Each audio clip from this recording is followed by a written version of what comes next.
I'm Cindy, and I'm a rising senior at the Pace Musical Theater program. I took ballet from a young age, and I wanted to be a ballerina growing up. And when I was about 10 years old, I found out that I liked to sing. And so I started singing and started doing theater. And my public school didn't have great theater facilities, so I did them at a local children's community theater, did shows there, and just fell in love with it. I didn't know much about musical theater. I just knew that I liked to sing and I knew that I liked to dance. And I kind of fell into this form of art. So I didn't know what implications it had for my race, and I didn't know what implications it had for me going into this industry. And I never actually made a conscious decision of, all right, I'm going to be an actor now.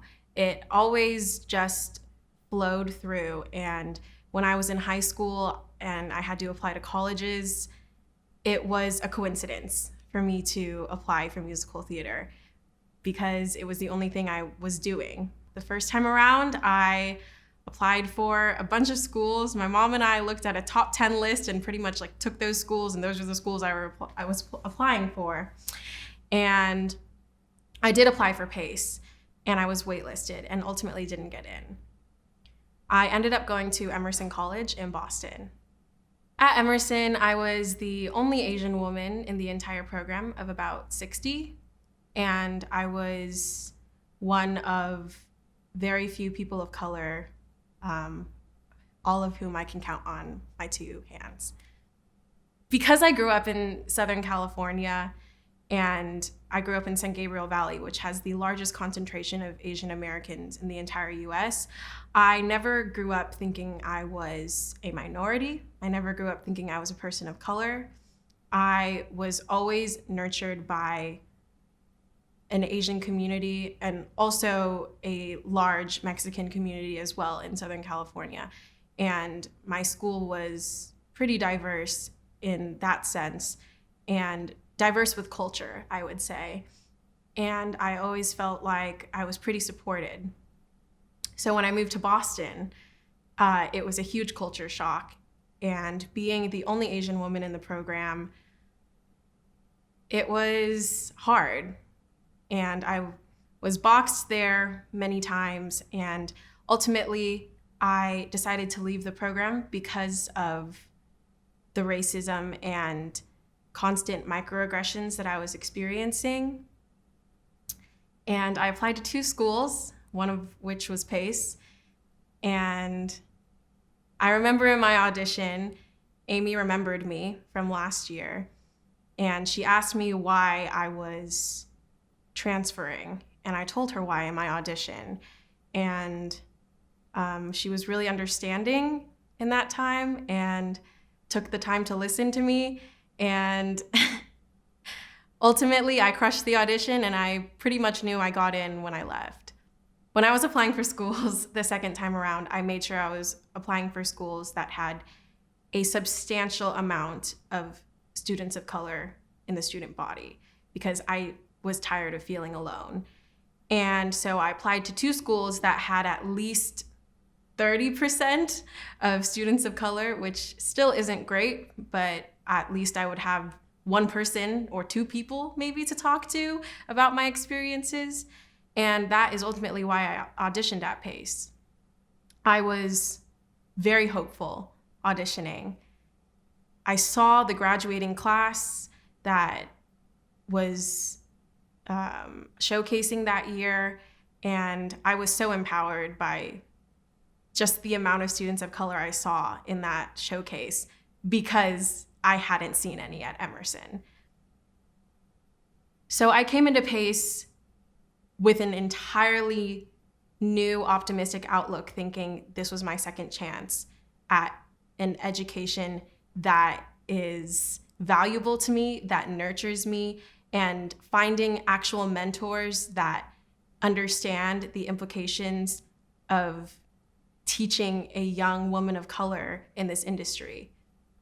Having applied to only 2 schools to transfer to, I didn't get into the first one and immediately began losing hope of my dream.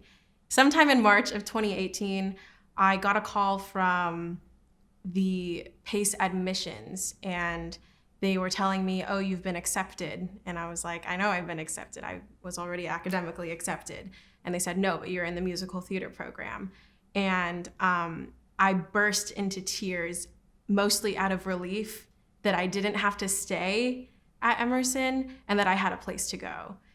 And I was just overwhelmed by that feeling. And it did ultimately lead to the narrative that PACE saved me from Emerson. On my very first day of class at this new university, there was a dance call in our jazz class. And part of the dance call was we had to stand in a line and step forward, say our name, and do a double pirouette. When I did so, I said, I'm Cindy Ty, and I did my double pirouette. A few minutes later, a white classmate came up to me and said, your last name is Thai? I love Thai food. To which I was speechless because I didn't know this person's name. I had never met him before. I was in a brand new school in a class that had already bonded without me. And I was so caught off guard by that. I had to ask a friend, who is that? Because I didn't know. And on my very first day of class, I went to Amy's office to talk it out with her. She was super sympathetic to me and reached out to the student to make amends with me, but nevertheless, it was a rocky start. When I first came to PACE, I saw Amy in a light that she could be my mentor, that she could be somebody who was there for me because she knew about my past trauma at Emerson. And I really, really believed that that was going to be the case. So frequently during my first year and even my second year, I would go into her office just to catch up with her, or with the intention of catching up with her, telling her how I'm doing in the program, telling her how I'm making friends, how I'm dealing with housing, how I'm dealing with all my part-time jobs.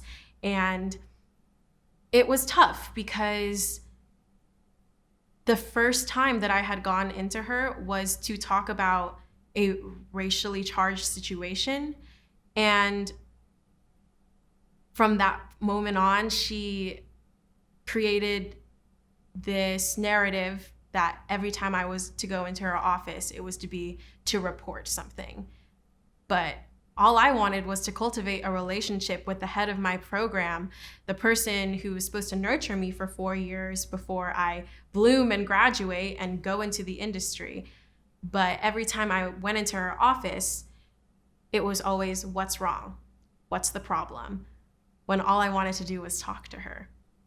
Also during my first semester, we had a history and rep class in which we learned the history of musicals and also performed songs from these musicals during the eras. So Eric Price, the instructor of the class who was new to PACE that year, was teaching this class.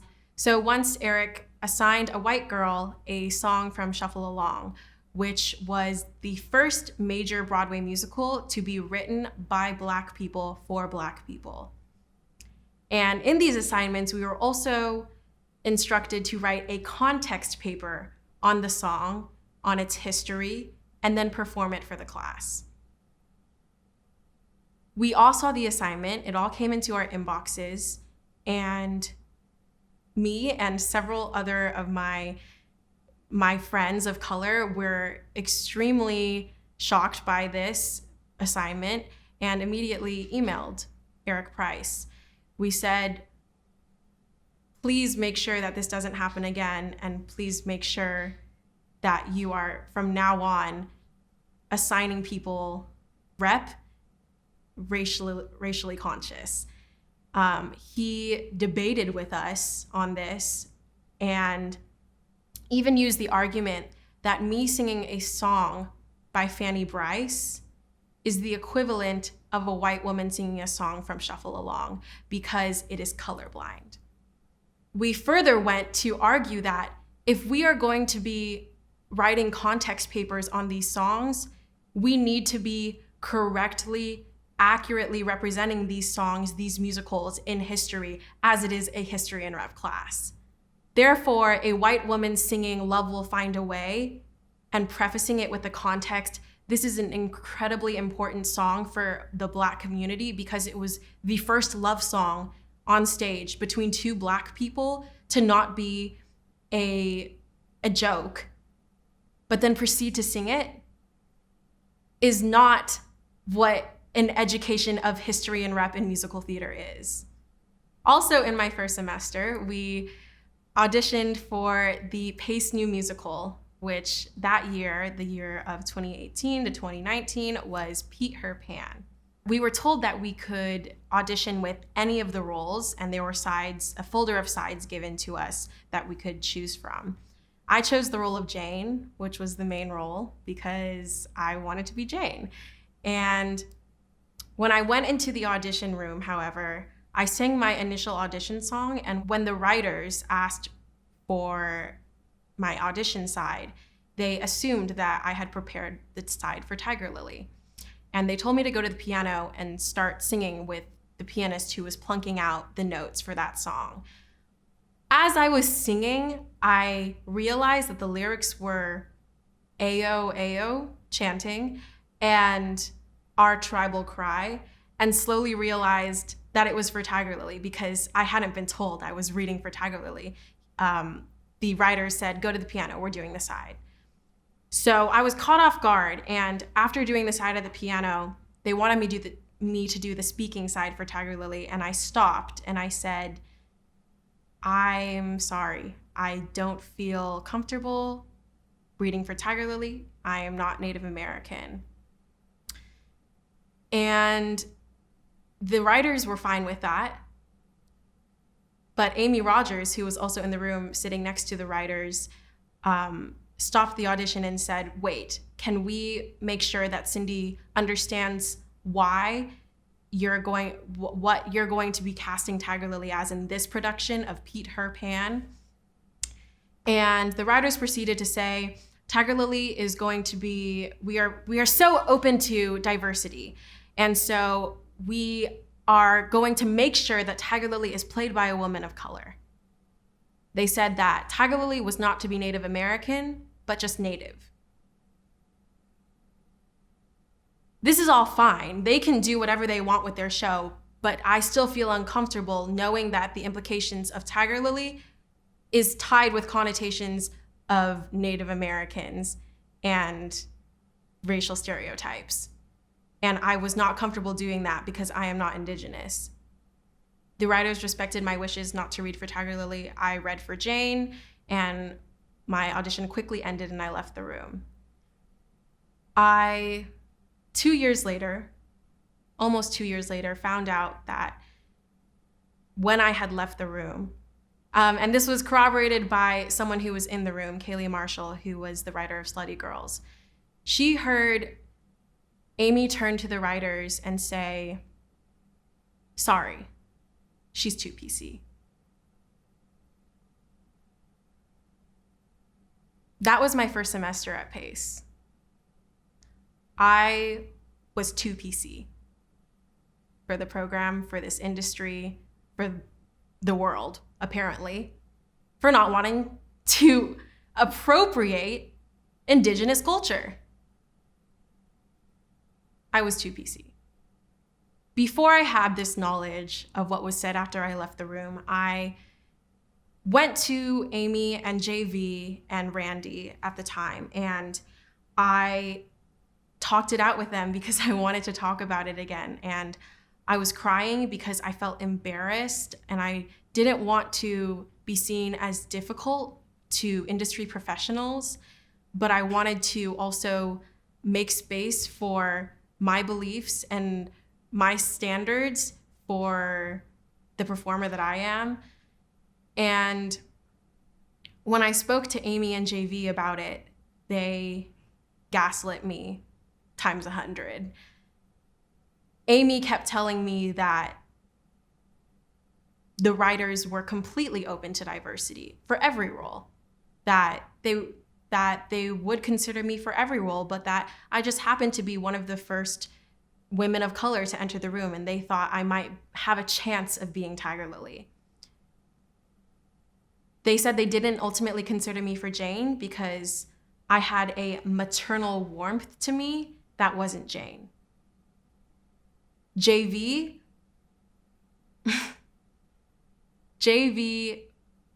was very adamant about the fact that I needed to tell the writers how I felt about my experience in the audition, that I needed to write up how I felt and email them how I felt in the audition, which I did, only to later find out they had already been bad-mouthing me to the writers. So I looked foolish writing to these people thinking that my image wasn't already ruined by Amy and JV.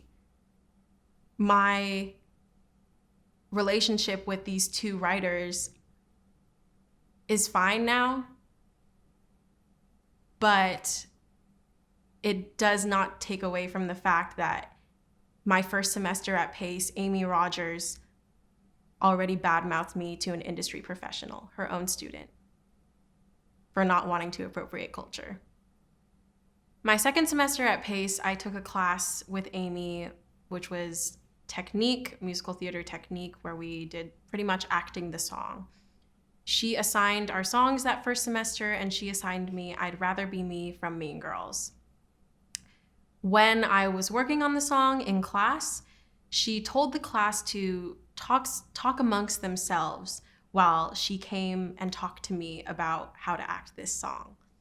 To which she came up behind me and whispered in my ear, "Can you just sing this about all those Emerson bitches?"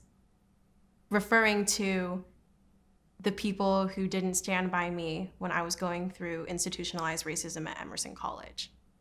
This was also done in a masterclass, a program-wide masterclass with Lea Salonga. I sang I'm Not Waiting by Andrew Lippa, which is a breakup song about how a strong, empowered woman is no longer waiting for this man. I had my own circumstance and I sang it. Lea Salonga then said, "Amy just told me about your Emerson experience." Mind you, this was in front of our entire program of 100 students. She said, "Amy just told me about this Emerson experience. It's very interesting. Do you mind using that for this song?" To which all of my peers in the crowd were like, "Ooh, oh." And in that instance, I felt that I had to. I was in front of everybody. And I nervously laughed and did this breakup song about institutionalized racism and got a standing ovation from my program. That's another instance of this narrative being spread that Pace is not like Emerson. Pace is diverse. Pace is inclusive. Pace is fine with talking about trauma. Pace is fine with talking about racism. Let's do it. By asking me to use my trauma in front of my entire program, singing a breakup song. In acting training, in movies, in theater, we often see people draw from their lives to act. And so it wasn't a problem for me to use trauma in my acting education, in my acting endeavors. The problem lied within the fact that there was no consent to this. Amy told me to sing to those Emerson bitches. I was being put on the spot in front of my entire program and Lea Salonga to also use my trauma in a song. I fully believe that trauma can be used once healing has been done. Less than a year after I left, I don't think healing was quite there yet. It's not okay to ask somebody to access their trauma for your enjoyment of watching. My second semester of technique class with Amy, we were told to choose a role assignment to work on for 5 weeks. My very first thing that came to mind was Jenna in Waitress. And if anybody knows me, Jenna is my dream role of all time. It's Sarah Bareilles, who I've loved forever, and it's an incredible role. It's empowering to me, to women. It's supposed to be empowering to all women. So we were supposed to get this role approved by Amy, and when I told her about it, she told me that Jenna was too old for me. Mind you, this was after she said I had too much of a maternal warmth to be Jane in Peter Pan. So I was definitely confused, and after that she said, well, have you thought about doing the other one in Waitress? What's her name? Dawn? Yes, I've always thought about doing Dawn in Waitress because Dawn was originated by Kamika Glenn, an Asian American actress, and that role employs many stereotypes for Asian women, including being shy, quirky, and thin, all of which I'm not. And I was not about to play Dawn, so I politely declined that suggestion and chose something else. I later found out that the year prior, a white woman played Jenna for her role assignment. She was my age when she played that. So how is Jenna too old for me? The same year, in my class, another one of my classmates played Jenna. She was also my age. That was a lie. It was a lie to say Jenna was too old for me. It was a way of roadblocking my dream of wanting to play a leading role. In class. I'm not asking on Broadway. I wanted to take charge of my education and choose what I wanted to do in class. And it was still roadblocked. Flash forward to next semester, when I had Erin Dilley for scene study, and we were in Zoom University by that point because of the pandemic.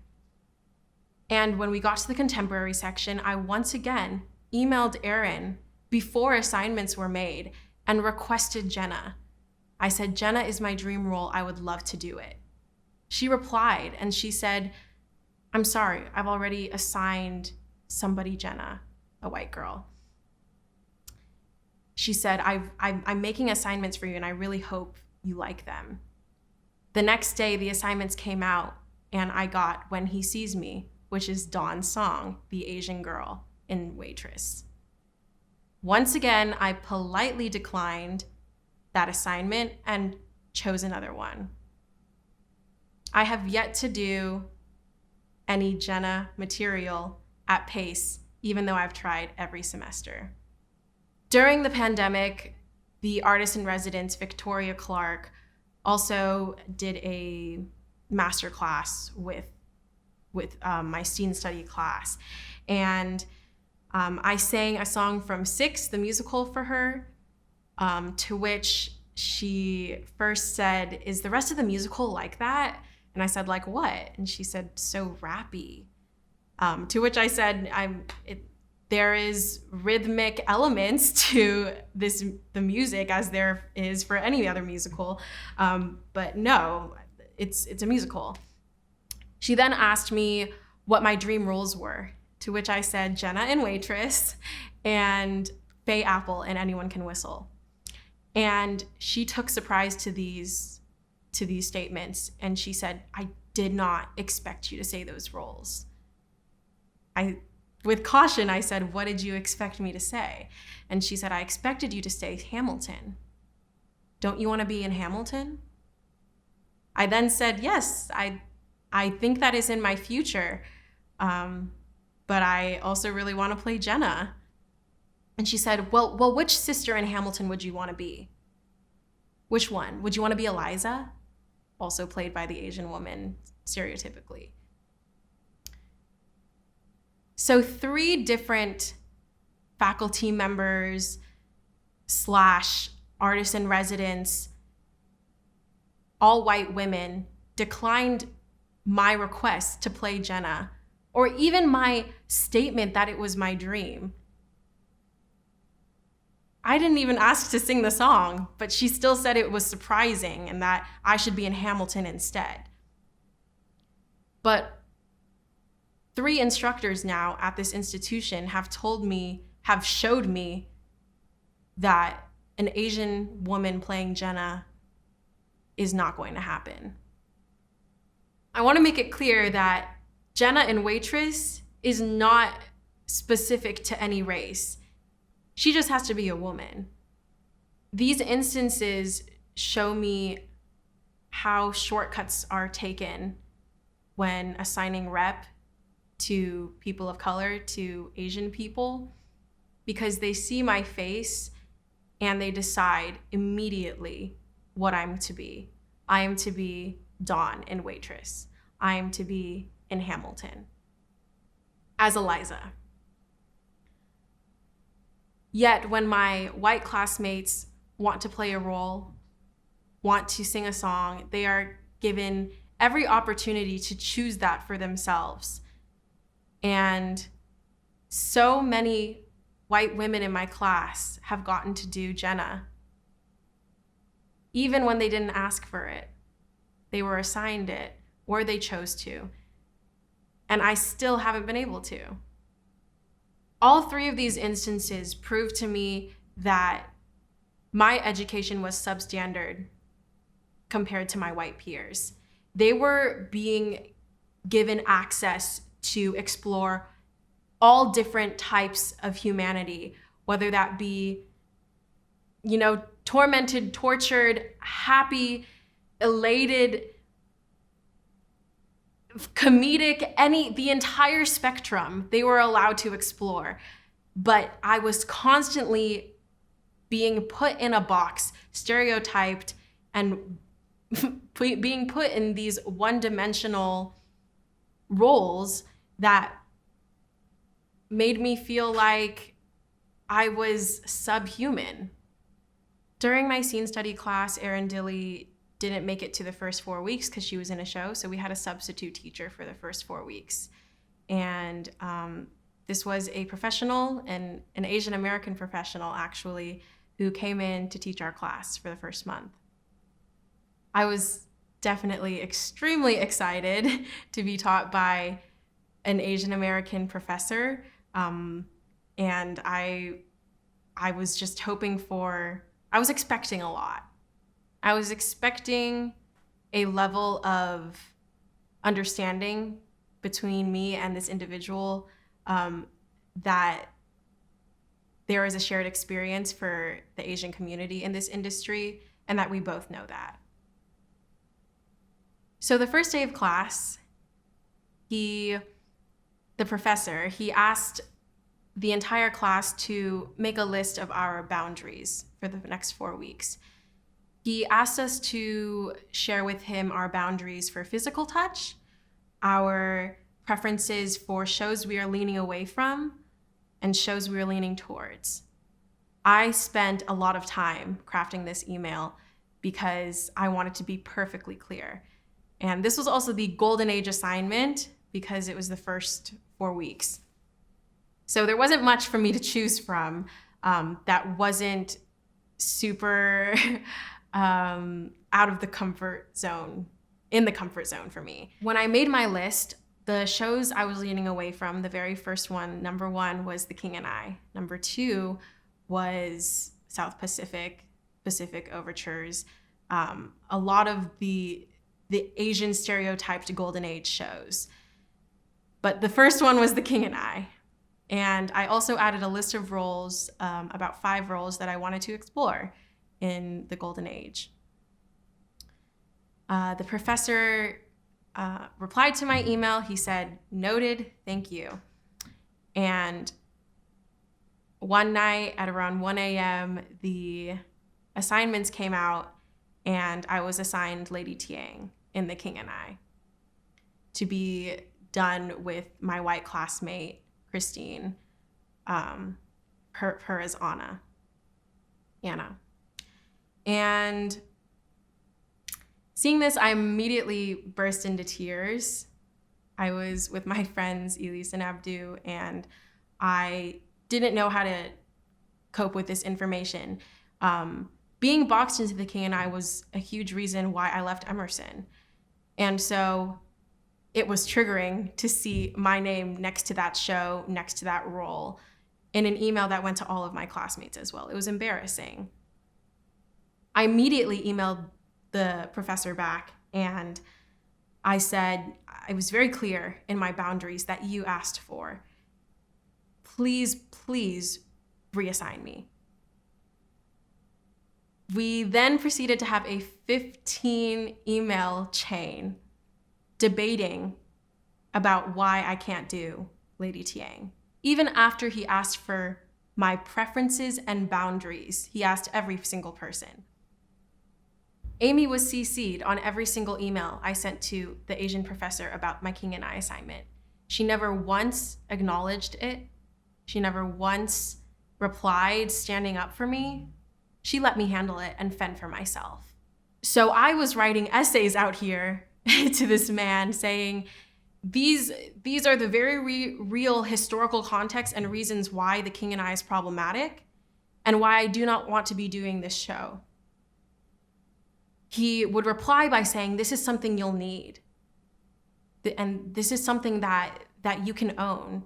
You don't have to be afraid of it. You don't have to be, you don't have to neglect doing Asian shows.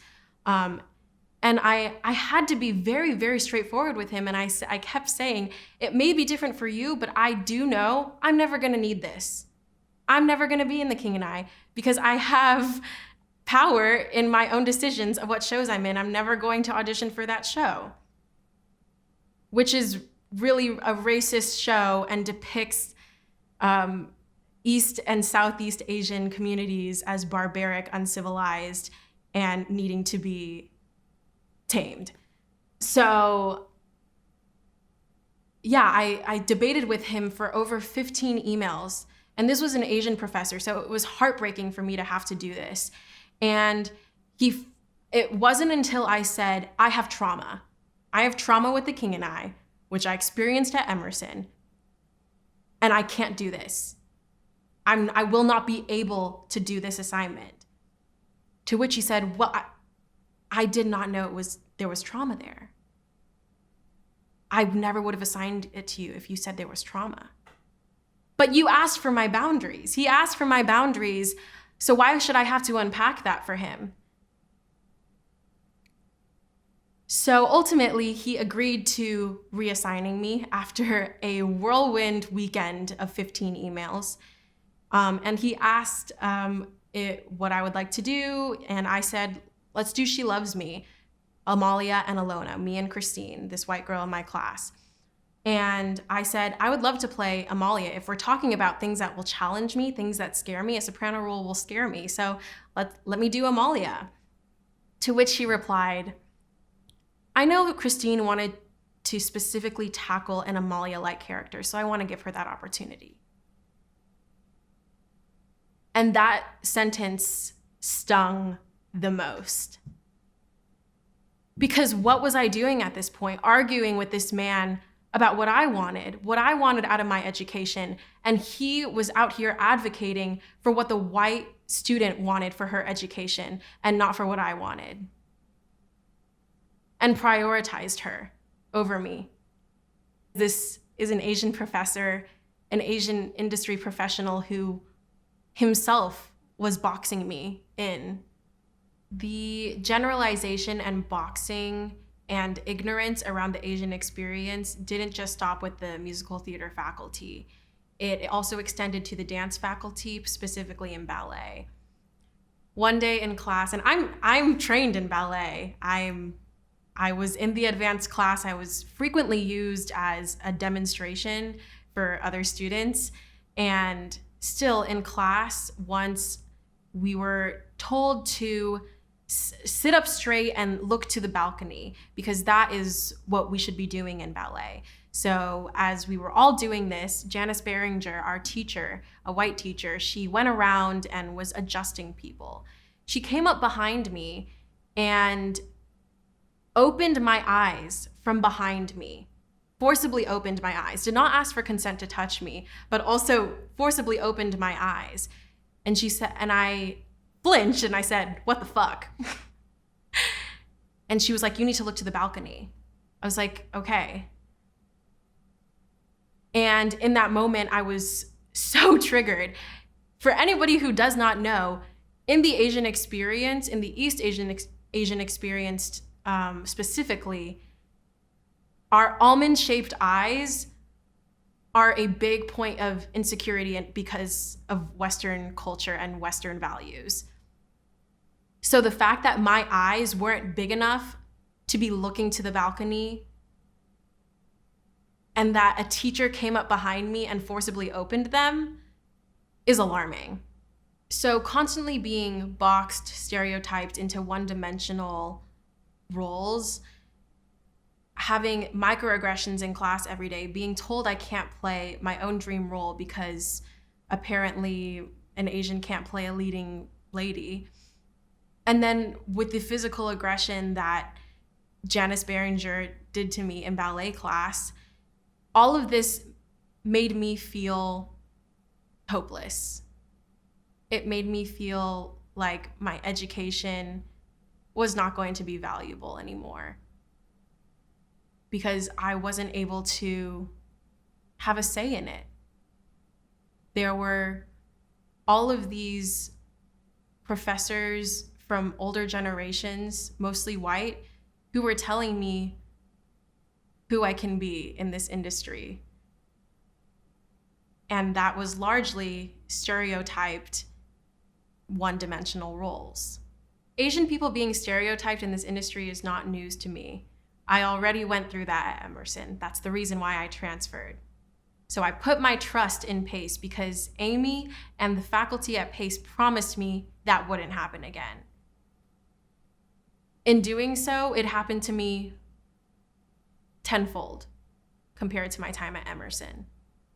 I now realize that getting into this school, I was scouted because of my trauma at Emerson, that it was going to be valuable for Pace Musical Theater's image for them to have saved me from a racist institution. However, once I had paid my tuition and been promised these things, the exact trauma that was enacted on me at Emerson happened at Pace. Nothing changed.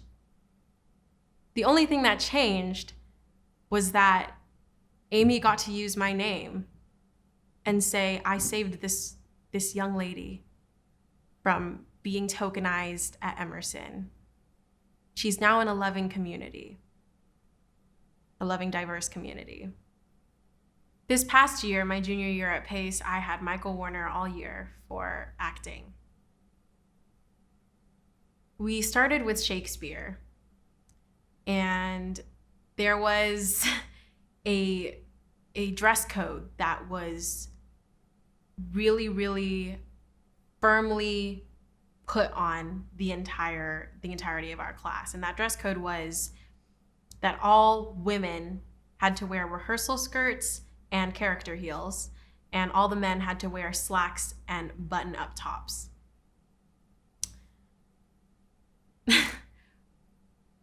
Yet we were asked to do Shakespeare in the modern era. We were asked to do it from a modern lens. This definitely contradicted, and classmates of mine and I both questioned it in the room when he said that. And we said, can't we wear pants? Several female classmates and I. And he said, it's just, your body needs to be able to feel the skirt and the heels in order for you to be able to fully actually realize these characters in the Shakespearean, Victorian era. Mind you, we were doing sonnets at this point. We weren't even doing full-ass scenes yet. We were doing sonnets, which Shakespeare was writing to his gay lover, by the way. And also, in all Shakespearean productions, there were never women involved. It was always men dressing up as women playing these characters. So why was this dress code being enforced when women were never even in the picture to begin with? The same day he enforced this dress code, he turned to the class and said, to any women in the room, for any of y'all who think you don't want kids right now, I just want to let you know that in between the ages of 27 and 32, your body will betray you and you will want a child. We were shook. We were like, is this fucking Handmaid's Tale out here? What did you just say? He said, your body will betray you. I swear, that quote, your body will betray you and you will want a child. It's science.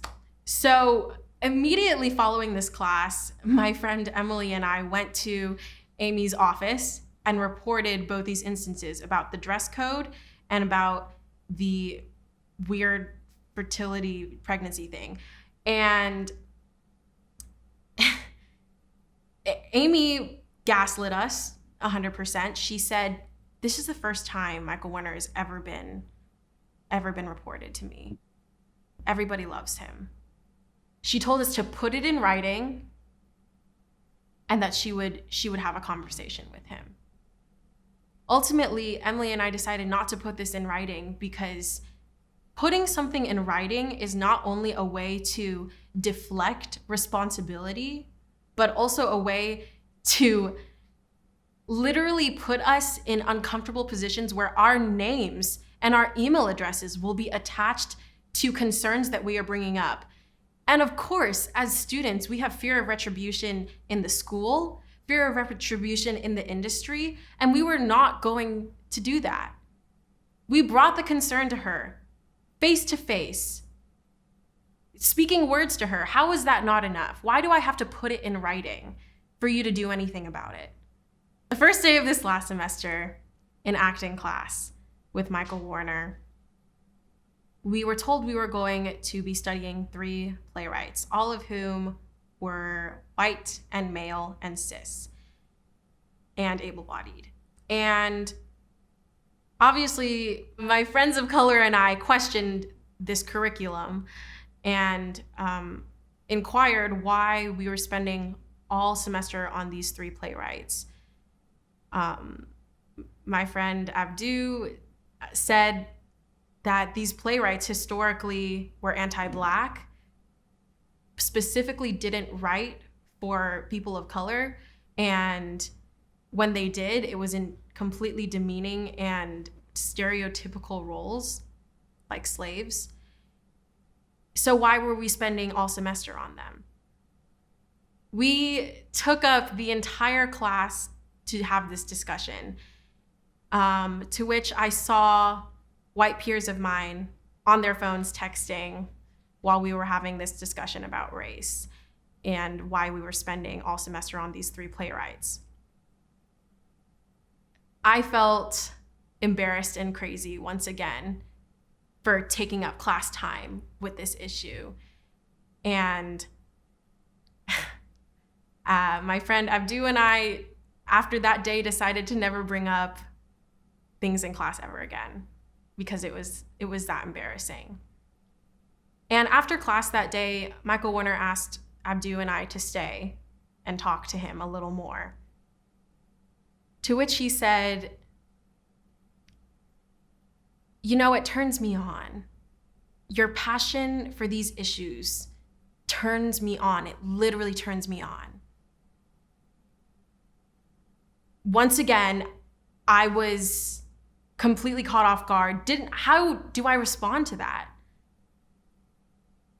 I was being fetishized, oppressed at the same time, and capitalized upon for my knowledge and my willingness to have these conversations in class.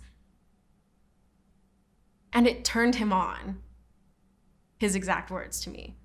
Coming from Emerson, where I was the only Asian woman there, and transferring into a program full of people of color, I was super excited to have the ability to put on a show with only people of color. So I founded A Night of Color at Pace University with my friends Abdu and Dylan. A Night of Color is an annual student of color-led performance. And we had different themes for each year, but the bottom line is that every single person involved creatively is a student of color. Generally, A Night of Color has been capitalized upon at Pace University tenfold. Jorge, the head of performing arts at the time, verbatim told me that A Night of Color is the best postcard for Pace. This is being capitalized on.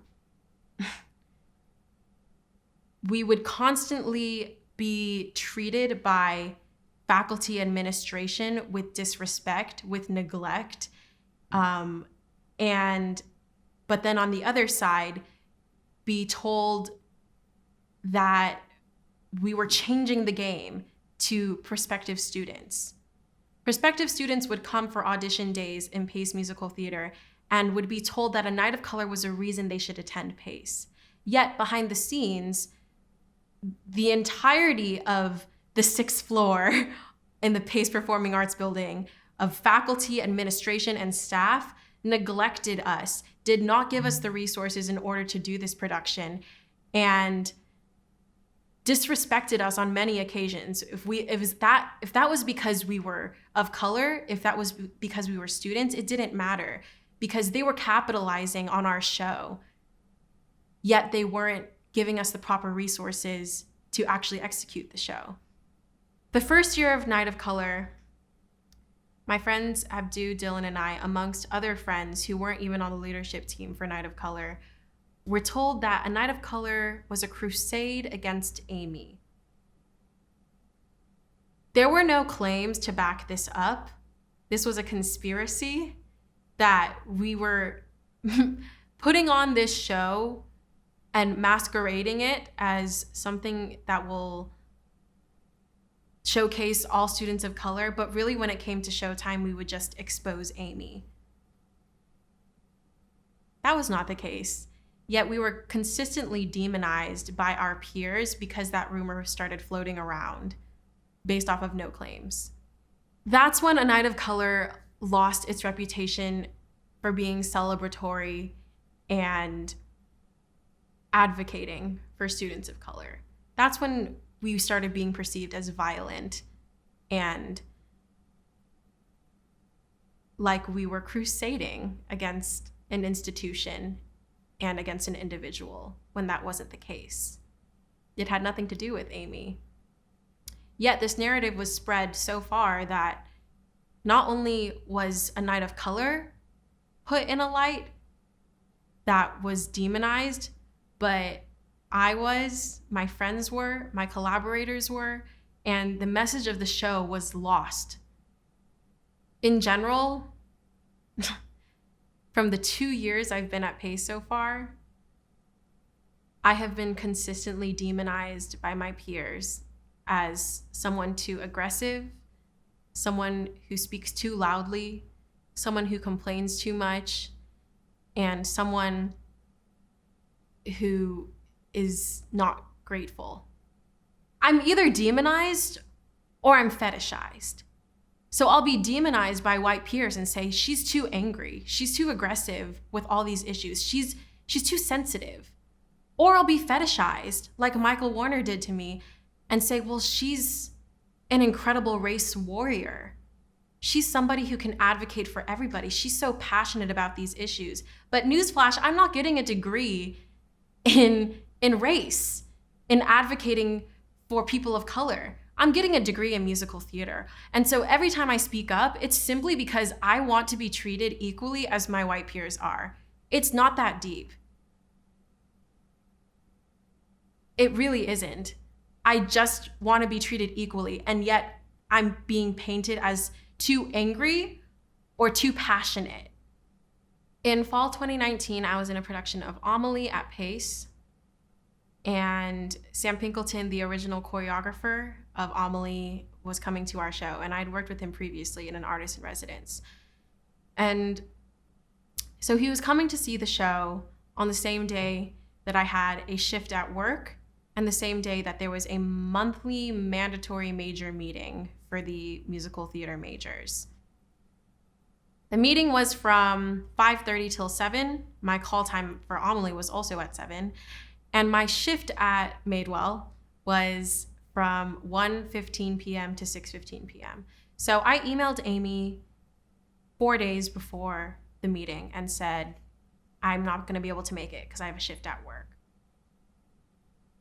And so I already was excused from the meeting. And when I heard that Sam was coming to see the show, I wanted to connect with him and grab coffee. I had auditioned for his show Soft Power already, and we had a really great established connection. Sam Pinkleton is a Tony-nominated choreographer. And we went to get coffee right after my shift at Madewell, and then rushed over to the theater so I could get ready for the show that he was about to see. Sam then sent me an email the next day, and he said, congratulations on a great show. It was beautiful to watch, and sent me a lovely email. And at the bottom it said, P.S. I accidentally ratted you out to Amy. And then in all caps, but next time don't effing lie. There's always another way. I was completely confused by this email, and I went to Amy's office right away, very heated. And I asked her, did you tell Sam what did you tell Sam? Did you tell him I lied to you? What did you say? And she said, well, I saw Sam at the show, and he told me that he had just gotten coffee with you, but you told me you had work. And to which I said, I did have work. I had work, then I went to go meet Sam, then I did my show. She said, well, it just seemed like you weren't being fully transparent to me. And then I asked, should I be asking you for permission to get coffee with Sam Pinkleton? That kind of seems like my business. She said, no, you don't have to ask permission. You can just let me know. Just let me know. This was a huge misunderstanding that I still don't completely understand the gravity of, except for the email that I got from him. So I have no idea what Amy Rogers could have told to this Tony-nominated choreographer about me that to make him react that way. This establishes a pattern of me being bad-mouthed to industry professionals, first to the writers of Pete Her Pan, and then to Sam Pinkleton, a Tony-nominated choreographer. It was just a misunderstanding, but she felt the need, she saw the opportunity to badmouth me to an industry professional, called me a liar, called me who knows whatever else, and almost destroyed my relationship with this individual if it wasn't for the fact that I have a great relationship with Sam. How I've coped with the treatment I've received over the last 2 years is by denial. I completely was in denial about everything happening to me and all the instances of racism and discrimination. And I constantly gaslit myself and constantly kept telling myself that Amy was actually on my side, that JB was on my side, that the institution was on my side. And it wasn't until this last semester that I realized that's not the case. These moments are not accidental. Amy calling me 2PC is not accidental. What's changed in me in result of the treatment I've received over the last 2 years is I've really fallen out of love with performing. I now feel that it's my duty to be behind the table in positions of power so I can actively change things for my community, for other marginalized communities. And that, while that is a valid path for me to take, it's still sad to see that my love for performing has almost vanished. as a result of the constant neglect and stereotyping and boxing and demonization and gaslighting of my experience as a human. To the people who instilled this treatment on me, to every teacher, to Amy, to JV, to Aaron Dilley, to Michael Warner, to Eric Price, and to all of the guest instructors who came and instilled this on me. I want you to know that it's not personal. That it only becomes personal when you decide to badmouth me and demonize me to everyone you know for just calling you out, calling you in. And I want you to know that none of your tactics have completely worked on me and that I'm still standing strong. And you might have really, really, really damaged me, but I'm not going to stop calling people in. So it's time for you to be open to that. Healing is hard right now because I still have another year of school left, and everything is up in the air because of recent Black Lives Matter movements getting more traction. And I don't know how I can heal. Right now, all I'm trying to do is cope. I'm just trying to get through this year so I can get my slip of paper and leave. That shouldn't be what an education is. That shouldn't be what someone's dream is. And that is what I'm facing now, is hoping that I go into this last year and no more damage is done. And I want to say to anybody who may feel hesitant to join this movement, to support this movement, because you think we may be crusading against individuals, we are crusading against a system, and that system is white supremacy. The individuals uphold it. So yes, Amy, JV, etc. Nobody has any ill will towards these individuals. Nobody wants them to have horrible lives. All we are saying, all we are asking for is accountability, and for people to realize and implement the fact that they are not suited to run this program. They are not suited to educate students of color. And so they should be removed from those positions. No one's asking for anything more than that.